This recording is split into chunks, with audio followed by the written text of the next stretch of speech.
వికలాంగుల హక్కుల చట్టం 2016ను మోతే మండలంలో సమర్థవంతంగా అమలు చేయాలని నూతన ఎస్ఐ లచ్చిరెడ్డిని కలిసి వినతి పత్రం అందజేసిన భారత వికలాంగుల హక్కుల పరిరక్షణ సమితి రాష్ట్ర అధ్యక్షులు గిద్దే రాజేష్. ఎన్నికల హామీలు అమలు చేసి ప్రత్యేక రాజకీయ రిజర్వేషన్ కల్పించే వరకు రేవంత్ రెడ్డి ప్రభుత్వంపై తమ పోరాటం ఆగదని వెల్లడి. సూర్యాపేట జిల్లా మోతే మండలంలో వికలాంగుల హక్కుల చట్టం 2016ను సమర్థవంతంగా అమలు చేసి వికలాంగుల హక్కులను పరిరక్షించాలని భారత వికలాంగుల హక్కుల పరిరక్షణ సమితి తెలంగాణ రాష్ట్ర అధ్యక్షులు గిద్దే రాజేష్ కోరారు. సోమవారం సంఘం మండల అధ్యక్షులు జిల్లేపల్లి శివకృష్ణ, జిల్లా క్రమశిక్షణ కమిటీ చైర్మన్ జంజిరాల సుధాకర్ నేతృత్వంలో మోతే మండల నూతన ఎస్ఐ లచ్చిరెడ్డిని మర్యాదపూర్వకంగా కలిసి షాల్వాతో ఘనంగా సన్మానించారు. అనంతరం వికలాంగుల హక్కుల చట్టం 2016ను క్షేత్రస్థాయిలో సమర్థవంతంగా అమలు చేయడంతో పాటు వికలాంగుల భద్రత, గౌరవం, హక్కుల పరిరక్షణ కోసం తక్షణ చర్యలు చేపట్టాలని కోరుతూ ఎస్ఐకి వినతి పత్రం అందజేశారు. ఈ సందర్భంగా భారత వికలాంగుల హక్కుల పరిరక్షణ సమితి రాష్ట్ర అధ్యక్షులు గిద్దే రాజేష్ మాట్లాడుతూ వికలాంగుల హక్కుల చట్టం 2016 కేవలం ఒక చట్టం మాత్రమే కాదని, వికలాంగులకు సమాన హక్కులు, గౌరవప్రదమైన జీవనం, రక్షణ కల్పించే సామాజిక భరోసా చట్టమని అన్నారు. కేంద్ర ప్రభుత్వం తీసుకొచ్చిన ఈ చట్టంలోనే ముఖ్యంగా సెక్షన్ 91, సెక్షన్ 92 నిబంధనలు ప్రతి పోలీస్ స్టేషన్ స్థాయిలో సమర్థవంతంగా అమలు చేయాలని కోరారు. ఈ కార్యక్రమంలో భారత వికలాంగుల హక్కుల పరిరక్షణ మోతే మండల అధ్యక్షులు జిల్లేపల్లి శివకృష్ణ, జిల్లా క్రమశిక్షణ కమిటీ చైర్మన్ జంజిరాల సుధాకర్, సంఘం నాయకులు బొడ్డు ధనమూర్తి, గజ్జి దుర్గయ్య, శ్రీను తదితరులు పాల్గొన్నారు.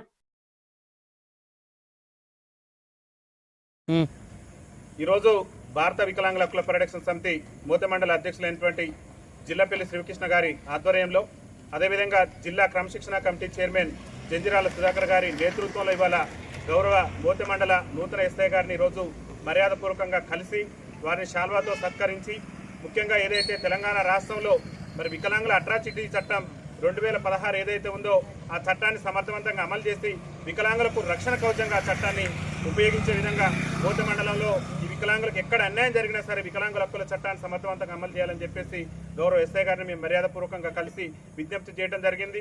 అదేవిధంగా గౌరవ తెలంగాణ రాష్ట్ర ముఖ్యమంత్రి రేవంత్ రెడ్డి గారికి కూడా ఎన్నికల సమయంలో మా వికలాంగుల సమాజానికి ఇచ్చినటువంటి హామీల్లో భాగమైనటువంటి వికలాంగుల హక్కుల చట్టాన్ని రాష్ట్రంలో సమర్థవంతంగా అమలు చేస్తానని చెప్పేసి రేవంత్ రెడ్డి గారే కాంగ్రెస్ పార్టీ అభయాస్త్రం ఎన్నికల మేనిఫెస్టోలో చేర్చారు. కాబట్టి మరి వాళ్ళ వికలాంగుల మీద రాష్ట్రంలో దాడులు పెరిగిపోతున్నాయి, వికలాంగుల మహిళల మీద అత్యాచారాలు జరుగుతున్నాయి.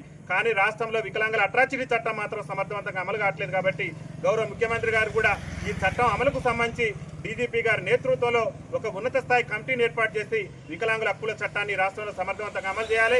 అదేవిధంగా ఎన్నికల సమయంలో వికలాంగుల సమాజానికి ఇచ్చినటువంటి పెన్షన్ పెంపు హామీ కానివ్వండి, ఆర్టీసీలో ఉచిత ప్రయాణ హామీ కానివ్వండి, వికలాంగుల బ్యాక్లాగ్ ఉద్యోగాల భర్తీ హామీ కానివ్వండి, వికలాంగుల సంక్షేమ శాఖ ప్రత్యేక శాఖ కానివ్వండి, అదేవిధంగా నూతన జిల్లా కేంద్రాలలో కూడా వికలాంగుల విద్యార్థులు చదువుకు దూరమయ్యేటటువంటి పరిస్థితి ఉంది. కాబట్టి నూతన జిల్లా కేంద్రాలలో వికలాంగుల హాస్టళ్ల నిర్మాణానికి కూడా గౌరవ ముఖ్యమంత్రి, రాష్ట్ర ముఖ్యమంత్రి రేవంత్ రెడ్డి గారు మరి నిర్ణయం తీసుకోవాలని చెప్పేసి కూడా భారత వికలాంగుల హక్కుల పరిరక్షణ సమితి రాష్ట్ర కమిటీ పక్షాన రాష్ట్ర ముఖ్యమంత్రి గారికి విజ్ఞప్తి చేస్తున్నాం. ముఖ్యంగా రాష్ట్ర ముఖ్యమంత్రి రేవంత్ రెడ్డి గారికి మేము ప్రధానంగా విజ్ఞప్తి చేసేది ఒకటే, వికలాంగుల హక్కుల చట్టం ఈ రాష్ట్రంలో సమర్థవంతంగా అమలైతే వికలాంగులకు విద్యలో కానివ్వండి, ఉపాధిలో కానివ్వండి, అన్ని రంగాల్లో కూడా న్యాయబద్ధంగా రావాల్సినటువంటి వాటా వచ్చేటటువంటి అవకాశం ఉంది.